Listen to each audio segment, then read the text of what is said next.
Okay, this time let us discuss legal redemption, the second type of redemption. It is called legal redemption because it is provided by law.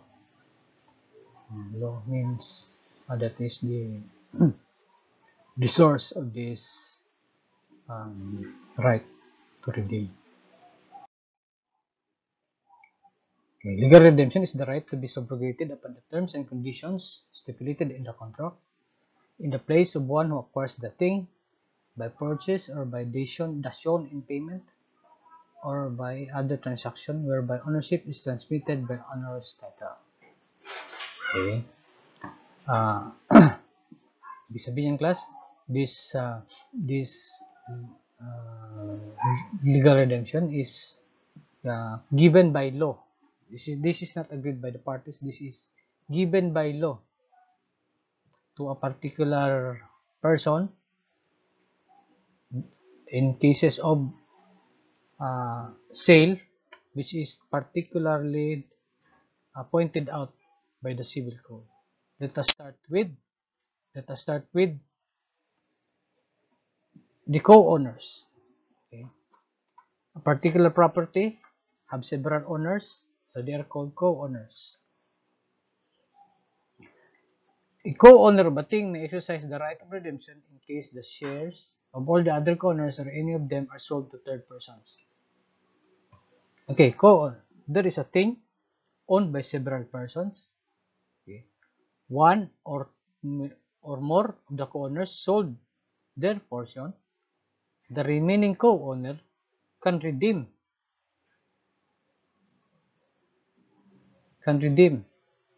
those portions sold by his co-owners para mabalik sa kanya. In that case, maging kanya na yun. Take note class, this is not facto de retro sale. This is mere sale. Binenta, walang right to repurchase. Pero bakit may right ang co-owner to repurchase? Because the right is not given by stipulation of the parties, but this is a right given by law. The law gives the co-owner a right to repurchase, to redeem the property of the other co-owners. So I hope that is clear.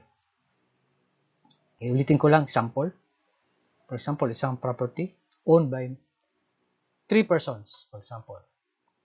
Then, the two other co-owners sold their shares. The remaining co-owner can repurchase back the shares of his co-owners. This time, magiging kanya na yung shares ng co-owners niya. Okay? So, this right is given by law to the co-owner. So that the buyer cannot say no because the co-owner has a legal right, which is the right of redemption under the civil code. If the price of the alienation is grossly excessive, the redemptioner shall only pay a reasonable one. Okay? So, ang co-owner may right to redeem and he should only pay the reasonable price, and that the original price, if the original price is grossly excessive. Hindi makasay no ang buyer because that is provided for by law. If the buyer will not agree, then you file a case sa court so that the court can order the amount, order the buyer to return the property to the redeeming co-owner. Should two or more co-owners desire to exercise the right of redemption, they may do so in proportion to the share they may respectively have in the thing owned in common. So, in our previous example, okay, tatlong may-ari, isang property, tatlong may-ari. Isa lang ang nagbenta na co-owner. Then, the remaining two co-owners would like to redeem. They can redeem in proportion to their share. Okay? They can redeem, but for example, isa lang ang gusto mag-redeem, isa hindi. Okay, in proportion to the share. But of course, they can agree to redeem everything back to them.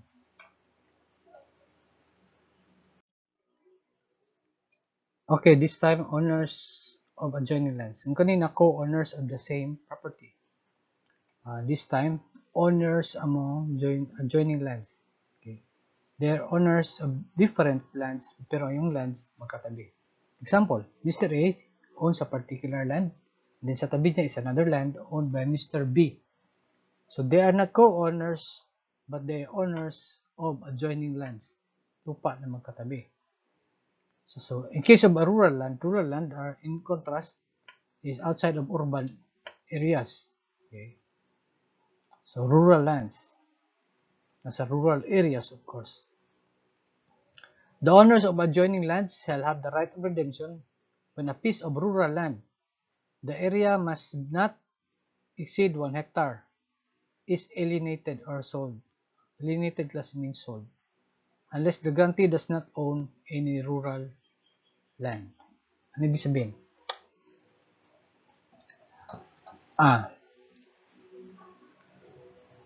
Yung lupa yung lupa sa rural area binenta. Yung katabing lupa has the right of redemption, provided the area does not exceed 1 hectare. Okay? Does not exceed 1 hectare. Pag nag-exceed class, there is no right of redemption. Okay. The reason here is that yung katabing lupa, tapos may maliit na lupa sa tabi niya, sabi ng law, okay, i-redeem mo na lang para maging partner yan maging partner ng katabing lupa. Anyway, maliit lang naman. I-take na class, if the area exceed 1 hectare, there is no right of redemption in rural areas. Take note class, ang mag-redeem ng lupa is yung katabi para lumaki naman konti yung land niya. Yun ang sabi ng batas. This right is not applicable to adjacent land which are separated by brooks, drains, ravines, roads, and other apparent servitudes for the benefit of other estates. So magkatabi nga ang lupa ninyo, pero sa gitna ng lupa may brooks, sapa, drains, ravines, ravine is pangpang, road, and other apparent servitude. Servitude is mga daan-daan yan na pwede gamitin ng mga tao. Pag separated yung lupa nyo na sa gitna yan, there is no right of redemption even if the adjacent area does not exceed 1 hectare. If two or more adjoining owners desire to exercise the right of redemption at the same time, the owner of the adjoining land of the smaller area shall be preferred. Sure, both lands have the same area, the one who first requested the redemption. Tatlo sila magkatabi. Tatlong lupa sa rural land magkatabi.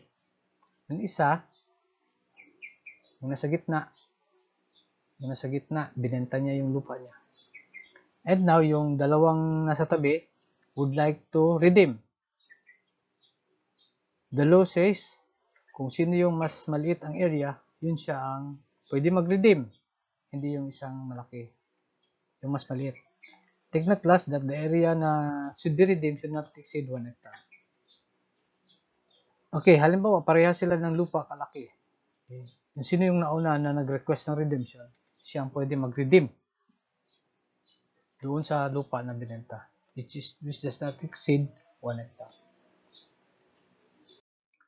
Now, the rule will be different sa urban land, sa syudad, sa urban areas. Okay. So whenever a piece of urban land is so small, maliit lang, and so situated that a major portion thereof cannot be used for any practical purpose within a reasonable time, having been bought merely for speculation, is about to be resold, the owner of any adjoining land has the right of preemption at a reasonable price.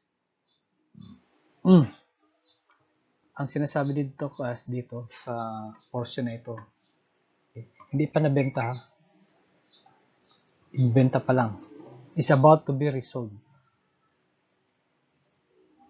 Okay. Yung lupa sa urban area maliit lang na hindi mapakinabangan for practical purposes and binila lang for speculation. Speculation means okay, you just bought it with the hope of na later on tataas yung value saka mo ibebenta para magka-income. That is speculation. So if the buyer who bought that for speculation would like to resell it, okay, wala pa na benta, i-resell pa lang, ay ang tawag preemption, i-preempt. The owner of the adjoining land has a right of preemption at a reasonable price. Take note class, this is not rural areas, this is urban areas. The requirement is the land involved must be so small na wala siyang practical purpose. Because if the land is not small and has particular purpose, this right of preemption will not exist. This right of preemption will only exist if the land is so small that is not used for practical purpose. Okay. Yung hectare, yung not more than 1 hectare, doon yun sa rural land. This time, urban land. Sinasabi small area. For example, nasa kanto lang siya. Maliit masyado. Wala kang pwede gawin doon. Hindi ka mo pwede lagyan ng building kasi maliit lang. Okay. And then it's being sold by the owner. Then yung katabing lupa can preempt the sale. Ibig sabihin, before being sold to other persons, sabihin niya, sa akin mo na lang ibenta. Right of preemption. Nakasingit ito class dahil siningit ito ng batas doon sa right of redemption, legal redemption. Meron ding right of preemption. So sa legal redemption, kasali ang right of preemption. If the resale has been perfected, the owner of the adjoining land shall have the right of redemption also at a reasonable price. Okay, kapag ka nabenta, hindi mo na abutan, hindi mo na preempt, nabenta sa iba, then you can redeem, sabi ng second line. Also at a reasonable price. Take note class that the right of preemption and redemption is available only to the owner of the adjoining land, yung katabing lupa. So whoever bought that, ang pwede mag-redeem, yung katabing lupa. When two or more owners of adjoining lands, dalawa naman sila, wish to exercise the right of preemption or redemption, the owner whose intended use of the land in question appears to be justified shall be preferred. Sino mag-determine yan? Sino mag-determine na sino mas maganda purpose? Of course, yung parties. Yung dalawang owners at saka yung may-ari ng maliit na lupa na ibibenta. If they agree, no problem. If they don't agree, then they can file a case sa court so that they can have trial to determine who was the justified purpose for the land. Okay, so this is applicable for preemption and redemption. So, anong period of legal redemption and preemption? Okay in the other slide on conventional redemption, sabi doon, 4 years and 10 years. But for legal redemption, okay, days lang. Right of legal redemption or preemption and redemption shall be exercised within 30 days from written notice by the prospective vendor or vendor. For example, class in co-owners, yung magbebenta, pati sa co-owners at saka sa adjoining owners, owners of adjoining lands, yung magbebenta ng lupa, okay, before magbenta or kahit na nabenta na, must inform his co-owners or the adjoining owners na nagbenta siya so that they will be informed because they may have the right to redeem. So from the notice of the vendor, you count to a vendor to the other owners na nagbebenta siya ng lupa. Okay, the redemptioner have 30 days to redeem. If they will not redeem for 30 days, then the prospective vendor or the vendor can sell it, and there will be no more right of redemption or preemption. The deed of sale shall not be recorded in the register of property unless accompanied by an affidavit of the vendor that he has given written notice to all possible redemptioners. That is a requirement class na sa lupa, especially sa lupa. So if you are selling a lupa, okay, and then it is covered by these provisions, okay, for example, in urban lands, in rural areas, less than 1 hectare, you must notify in writing, nakasulat, or naka-type written or naka-computer. Basta written. Notice to the adjoining owners or to the co-owners. In the case of urban land, yung maliit masyado na land na walang pakinabang, okay, before magbenta or after magbenta, yung may-ari must notify the adjoining owners or co-owners in writing, so that if he sold the property later on and he needs to transfer the title in the registry of deeds, okay, there will be an affidavit required from the vendor saying that he has given notice to all possible redemptioners. So the right of redemption of co-owners excludes that of adjoining owners. So if there is one property class, then may adjoining land,